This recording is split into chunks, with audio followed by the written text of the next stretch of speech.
outdoors, consider seeking shelter inside a building. Torrential rainfall is also occurring with these storms ameliorating. The following is a special marine warning from the National Weather Service.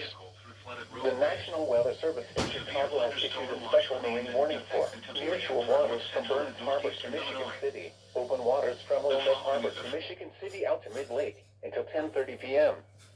At 9:46 p.m., a severe thunderstorm was located near Burns Harbor, moving east at 15 knots. Hazard, wind gusts 34 knots or greater and large hail.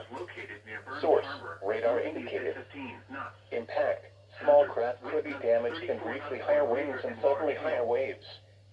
Large hail could result in structural damage. Locations impacted include Michigan City and Burns Harbor.